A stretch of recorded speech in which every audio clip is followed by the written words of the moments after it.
Traveling this bending road is always an adventure, and I'm glad we can do it together. It's easier together because no matter where we go in life, two things are for certain. One, you will eventually come to a bend in your road, and two, God will always see you through. Don't forget to hit the thumbs up button and click the subscribe button so that you know when I upload my next video. In this way, we travel together and we encourage each other along the way. Hey, welcome to the Bending Road. Glad you could join me today. It's kind of getting flannel weather, isn't it? It's things are changing. We're moving into the fall. I'm hoping that this year we get a couple of those days like last year where like November was beautiful. So we're hoping for some really nice fall weather. I'm also looking forward to seeing the fall in this area. I always like a new area to experience the seasons, and the views here are absolutely gorgeous. Maybe I'll have to try to figure out how to really capture those views, but the camera never does it justice. I would love to share it with you. We spent this last weekend participating in the homecoming events here in Knoxdale. This is something they do to raise money for their firemen's, for the volunteer firemen. And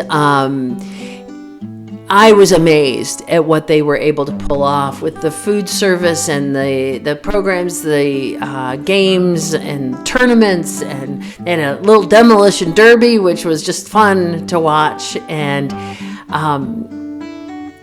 Dave and I took the opportunity to work in the kitchen, which gave us connection with people, and we got to know some people, and so that was neat. Really an important part of getting to know the community.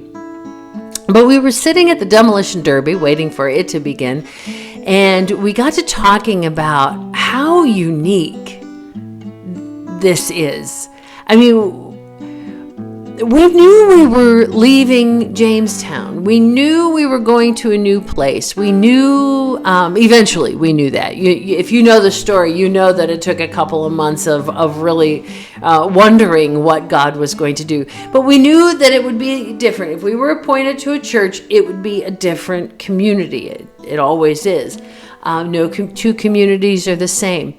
But this is a wild transplant, and we began talking about the old show Quantum Leap. If you remember that show Quantum Leap, I loved that show, where he would wake up in this new place, new situation, new job to do, and he was always himself.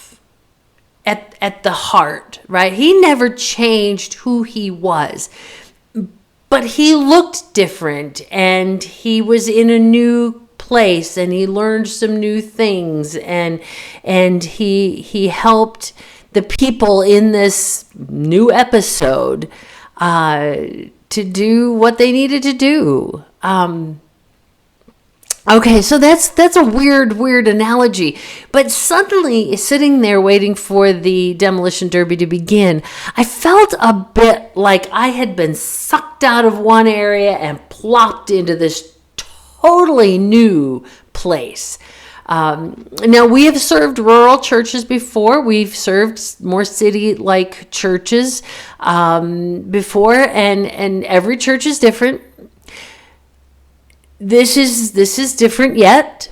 It's very unique. We really have already kind of fallen in love with the area. It's a beautiful place, and the people are great. It is a bit more laid back, a little more easygoing, and we like that.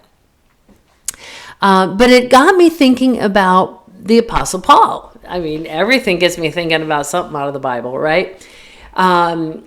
This is Paul's writing in his letter to the First Corinthians chapter 9, beginning at verse 19. And he says this, For though I am free with respect to all, I have made myself a slave to all, so that I might win more of them. He says he makes himself to the Jews. I became like a Jew in order to win the Jews. To those under the law, I became as one under the law. I myself am not under the law, he says, so that I might win those under the law. To those outside the law, I became as one outside the law, though I am not free from God's law, but I am under Christ's law, so that I might win those outside the law. To the weak I became weak, so that I might win the weak. I have become all things to all people, that I might by all means save some. I do it all for the sake of the gospel, so that I may share in its blessing. So that was through verse 23. It's not that we become new people, right? Like in the show Quantum Leap, he was the same at the core, right? And Paul, it's not that he was at one time enslaved and another time he was not, or that he changed his belief in the gospel or anything like that. He was who he was. We are who we are. Dave and I, it hasn't changed. Our convictions haven't changed. Our understanding of Scripture hasn't changed. Our understanding of the mission and the ministry, it hasn't changed.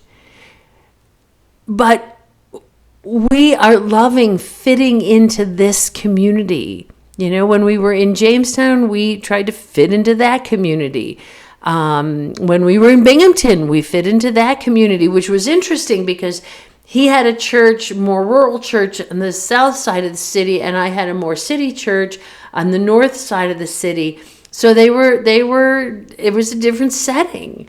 And when we were in Ogdensburg, when we were up north, that was a different atmosphere, and we fit into that community, and we enjoyed doing that. So I can almost get that sense of what Paul was saying. When I was with the Jews, I fit into their community. When I was with the Gentiles, I fit into their community. When I was with the rich or the poor or the weak or the strong, I fit into their community, so that I could bring the gospel to their setting. I think it's an honor. I think it's an honor for God to call us to different areas and say, okay, here's the people of this area. You become part of their community. You're stepping into their house, their place. I recognize that this is not my community yet. This is not my church yet. These are not my people yet. But I need to earn their trust. I need to earn their confidence and hope that we can become part of this community, part of this world. That's exciting to me. And I hope that in taking part in the working in the kitchen over the weekend and being a part of the activities up at the Fireman's Grounds, I hope that let people know that we want to be part of the community. We want to honor and respect what they do, and we've thoroughly enjoyed it. And in hopes that we can share the gospel in this community, and that the community would trust us to do so. We don't take that job lightly, and we don't take lightly the fact that on this new bend in our road, we need to earn that trust. Not sure I've totally explained myself well, but I hope you get my point. God may put you in a different place. You may not be a pastor. You may not move from place to place and have to integrate yourself into a new social structure. But maybe God gives you a new job. Maybe God moves you to a new department. Maybe God moves you from working to retired, or from not working to working. Or maybe God puts you in a new gym, or a new something else, a new area of life. Wherever God places you, find a way to get involved and get to know the people around you and understand who they are. Not just who you are, but who they are, so that you can fit into that space and bring the gospel message of Jesus Christ. That's our job, to glorify God and draw others to Him through that gospel message. That's my prayer for all of us today, that we can all do that well, and that we can all just spread the good news of Jesus Christ throughout the world. You have a great week. I will see you next week along the Bending Road. Thank you for watching, and thank you for working together along this journey. Connect with me on social media or on my website at bendingroad.weebly.com. Let me know how I can pray for you as you navigate the bend in your road. I pray that when you see the bend in your road, you will not be afraid, but will take the hand of God and keep walking. You are not alone.